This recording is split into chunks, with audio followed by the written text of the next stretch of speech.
ಎರಡನೇದು supreme court ಹಿನ್ನೆಲೆಯಲ್ಲಿ ಈ ಪವರು ವಾಟರ್ ಕನೆಕ್ಷನ್ ವಿಚಾರದಲ್ಲಿ ನಾನು ಭಾಳ ಲಿಬರಲ್ ಆಗಿದ್ದೆ. ಕೋರ್ಟ್ ಡಿಸಿಷನ್ ತೊಗೊಳಕ್ಕೆ ಆಗ್ತಿರಲಿಲ್ಲ. ಅದು government we have taken A decision ಅವ್ರಿಗೆ ಸಹಾಯ ಮಾಡಬೇಕು ಅಂತ. ಸೊ ಅದಕ್ಕೆ ಭಾಳ ಜನ ಕಾಂಟ್ರಾಕ್ಟ್ಸು ಬೇರೆಯವರೆಲ್ಲ ನಮಗೆ ಜಾಸ್ತಿ ಜನಕ್ಕೆ ಅನುಕೂಲ ಆಗಲ್ಲ ನೀವು ತೆಗೆದುಕೊಂಡಂಥ ಡಿಸಿಷನ್ನು ಅಂಥೇಳಿ ನಮ್ಮ ರೆಪ್ರೆಸೆಂಟೇಷನ್ ಕೊಟ್ಟರು. ಕೆಲವೆಲ್ಲ ಪೇಪರ್ಲೆಲ್ಲ ಕೆಲವು ಅವ್ರದ್ದೆಲ್ಲ ಸ್ಟೇಟ್ಮೆಂಟ್ಗಳೆಲ್ಲ ಗಮನಿಸಿದ್ದೇವೆ.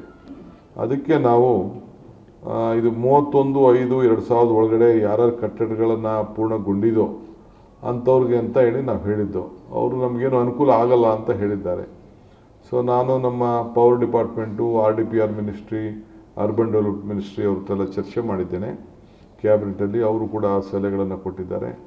ಸೊ ಅದಕ್ಕೆ ಯಾರ್ಯಾರು ಹಳೆ ಕಟ್ಟಡ ಪೂರ್ಣಗೊಂಡಿದೆ, ಅವರು 31/5/2000 ಒಳಗಡೆ ಪೂರ್ಣಗೊಂಡಿದೆ, ತಾತ್ಕಾಲಿಕ ವಿದ್ಯುತ್ ಸಂಪರ್ಕವನ್ನು ಹೊಂದಿದೆ, ವಾಸದ ಮನೆಗೆ ಶಾಶ್ವತವಾದಂಥ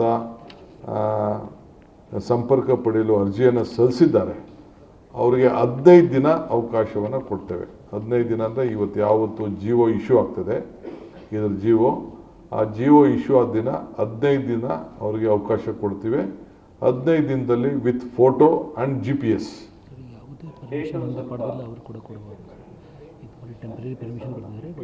ಯಾವುದೇ ಪರ್ಮಿಷನ್ ಪಡೆದೇ ಹೋದ್ರು ಕೂಡ, ಟೆಂಪ್ರರಿ ಕನೆಕ್ಷನ್ ತೆಗೆದುಕೊಂಡಿದ್ರು ಕೂಡ, ಅವರು ಕೂಡ ಬಿಲ್ಡಿಂಗ್ ಕಟ್ಟಿದರೆ ಆ ಬಿಲ್ಡಿಂಗ್ ಸಮೇತ ವಿತ್ ಫೋಟೋಗ್ರಾಫ್ಸ್ ವಿತ್ GPS. ನಾವು ಸುಮ್ಮನೆ ಖಾಲಿ ಮನೆ ಇನ್ನು ಈಗ ದದಾದಲ್ಲಿ ಕಟ್ಟೋದು ಅದಕ್ಕೆಲ್ಲ ಅವಕಾಶ ಕೊಡಲ್ಲ. ಅದಾಯಿತು ಅಂದರೆ ಇನ್ನು ಕಾಂಪ್ಲಿಕೇಶನ್ ಆಗ್ತದೆ. ಸೊ ಅದೆಲ್ಲ ನಮಗೆ ಮಾಹಿತಿ ಇದೆ ಈಗಾಗಲೇ.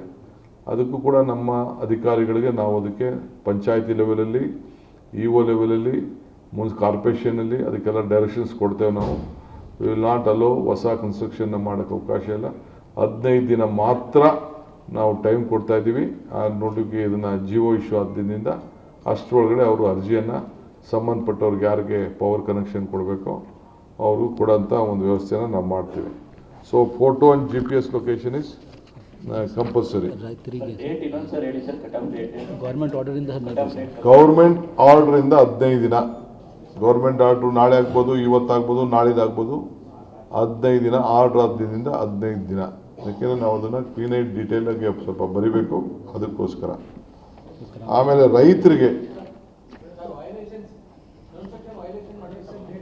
That is not the local body will take care of that. ಆಮೇಲೆ ರೈತರಿಗೆ ರೇಷ್ಮೆ ಹುಳು ಮನೆ, ಕೊಟ್ಟಿಗೆ, ಹೈನುಗಾರಿಕೆಗೆ ಅದಕ್ಕೆ ವಿನಾಯಿತಿ ಕೊಟ್ಟಿದ್ದೀವಿ.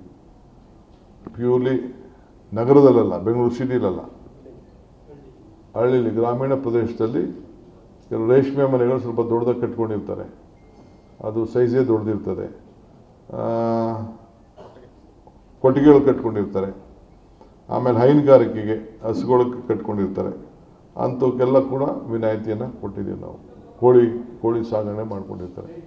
ಸೊ ಅಂಥವ್ರಿಗೆಲ್ಲ ನಾವು ಅದಕ್ಕೆ ವಿನಾಯಿತಿಯನ್ನು ಕೊಟ್ಟಿದ್ದೀವಿ. ನಂಬರ್ 2.